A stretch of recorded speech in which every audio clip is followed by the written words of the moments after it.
Hi everyone, आपका question है मनुष्य के हृदय यानी कि हार्ट की संरचना और क्रियाविधि को आपको समझाना है। ठीक है, ओके।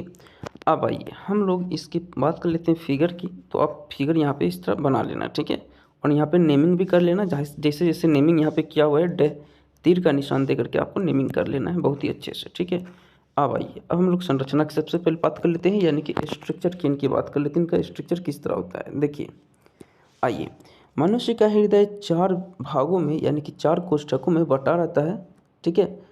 अग्र 2 भाग आलिंद कहलाते हैं। इनमें एक बायां आलिंद, दूसरा दायां आलिंद होता है, ओके। और पश्व 2 भाग नीलय कहलाता है, जिनमें एक बायां नीलय होता है और दूसरा जो होता है दायां नीलय होता है, ठीक है, ओके। यहाँ तक बात समझ में आ गई आपको, ठीक।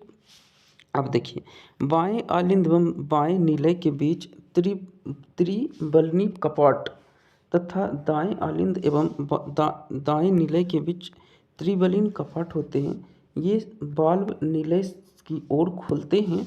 बाएं नीलय का संबंध अर्धचंद्राकार द्वारा महाधमनी से तथा दाएं नीलय का संबंध यानी कि रिलेशन जो होता है अर्धचंद्राकार कपाट द्वारा फुफ्फुस धमनी से होता है। दाएं आलिंद से महाशिरा आकर मिलती है तथा बाएं आलिंद से फुफ्फुस शिरा आकर मिलती है, ठीक है। हृदय की क्रियाविधि की बात कर ले तो हृदय के आलिंद व नीले में संकुचन व शिथिलन दोनों क्रियाएं होती है।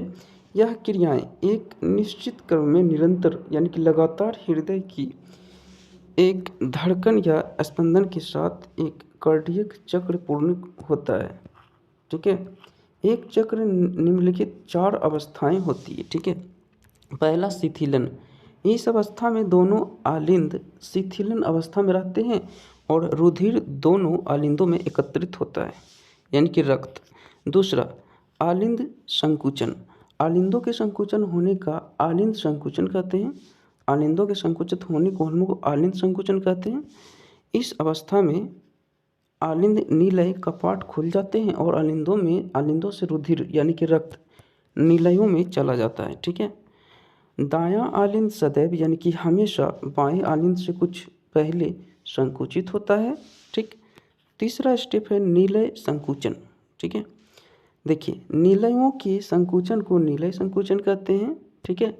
जिसके फलस्वरूप यानी जिसके बाद आलिंद नीलय कपाट बंद हो जाते हैं एवं महाधमनियों के अर्धचंद्राकार कपाट खुल जाते हैं और रुधिर महाधमनियों में चला जाता है, ठीक है। चौथा है आपका नीलय शिथिलन। संकुचन के पश्चात संकुचन के बाद नीलयों में शिथिलन होता है और अर्धचंद्राकार कपाट बंद हो जाते हैं। नीलयों के भीतर रुधिर दाब यानी कि रक्त दाब ब्लड प्रेशर कम हो जाता है, जिससे आलिंद नीलय कपाट खुल जाते हैं, ठीक है। इस तरह ये आप यहाँ पे अच्छे से लिख सकते हो, ठीक है जी।